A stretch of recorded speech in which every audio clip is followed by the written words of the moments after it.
justifie votre présence ici? Je suis venu donc participer à cette manifestation pour dire non à ce qui se passe actuellement en Gambie. En tant que d'abord politique, je pense que nous avons le devoir de faire face avec tous les démocrates gambiens pour que la Gambie, qui est un pays frère, qui est, je peux dire, plus que frère même, parce que ce qui nous lie à la Gambie est très fort. On est lié par le sang, on est lié par la culture, on est lié par tout. Et je pense qu'aujourd'hui, nous devons faire de telle sorte que ce pays-là, en tout cas, puisse donc dépasser cette situation et que la démocratie soit une réalité en Gambie. En tant qu'homme politique, je suis venu me solidariser avec tous les hommes politiques de la Gambie, tous les démocrates de la Gambie, pour dire halte à l'inacceptable. Je suis venu aussi en tant que femme, parce que j'en ai pleuré quand j'ai su que des femmes ont été torturées en Gambie à mort. Et je demande aujourd'hui au pouvoir qui est en Gambie de nous dire où se trouvent nos sœurs. Il paraît qu'on ne les a pas vues. Je suis venu en tant que femme pour dire que c'est inacceptable et que nous ne méritons pas ça. Et appeler le président gambien à la raison. C'est ça l'objet de ma présence. Je pense que tous les démocrates, tous les hommes politiques du Sénégal devraient être présents ici aujourd'hui. Comme c'était le cas quand on se battait avant le 23 juin et après le 23 juin contre le troisième mandat. Parce que la manifestation d'aujourd'hui, je pense qu'elle est dédiée aux politiques.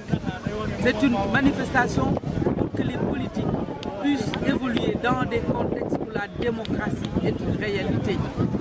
Et c'est malheureux aujourd'hui, en tout cas, je ne sais pas s'ils étaient là, mais je pense que j'en ai pas vu. Vous parlez d'effectivité ou réalité de la démocratie en Gambie. Est-ce à dire qu'il n'y en a pas? Est-ce à dire que? Il n'y en a pas. Il n'y a pas de démocratie en Gambie. Mais d'après ce que j'entends, ce que je vois depuis ces jours-ci, que des hommes politiques ne puissent pas manifester, ne puissent pas dire qu'ils veulent qu'il y ait des élections, que toutes les règles du jeu soient respectées. C'est ça, ils réclament. Donc, des conditions dans lesquelles la démocratie est une réalité. C'est ça que les Gambiens réclament. Et je pense que dans ce contexte-là, on ne peut pas arrêter la mer avec ses bras. Il faut que le pouvoir gambien sache qu'il ne peut pas arrêter la mer avec ses bras. C'est irréversible. La dynamique de la démocratie dans le monde entier est irréversible. Et la Gambie ne saurait être une exception. Faut-il maintenir le blocus? Bon, par rapport au blocus, je pense que c'est une autre question. Vous me donnez l'occasion d'en parler en tant que député. Moi, je pense qu'il faut aller discuter parce que c'est les peuples sénégalais et gambiens qui sont victimes de cette situation.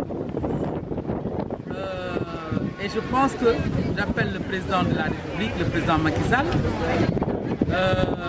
au-delà de ce qui se passe en Gambie en tant que président de la CEDEAO, il faut que le président Macky Sall voit avec ses pairs africains par rapport à la situation politique en Gambie pour que la CEDEAO puisse faire, en tout cas, s'impliquer pour mettre fin à cette situation en Gambie de crise politique. Ça, je devrais le dire. Par rapport au blocus, je pense qu'on devrait trouver une solution de sortie de crise. Comme je l'ai dit tout à l'heure, éviter éviter au peuple sénégalais et gambien les conséquences fâcheuses sur le plan économique, sur le plan humain, sur tous les plans. Et vous allez en Casamance, la Casamance en pâtit. Au Sénégal, on en pâtit, en Gambie, c'est les peuples qui en pâtissent. Donc pour cela, je demande à ce qu'il y ait aussi avoir des discussions, des solutions de sortie de crise. Et je proposerai que dans le cadre de ces solutions, qu'on s'engage résolument et de façon ferme à aller vers la construction de ce pont que nous attendons depuis longtemps.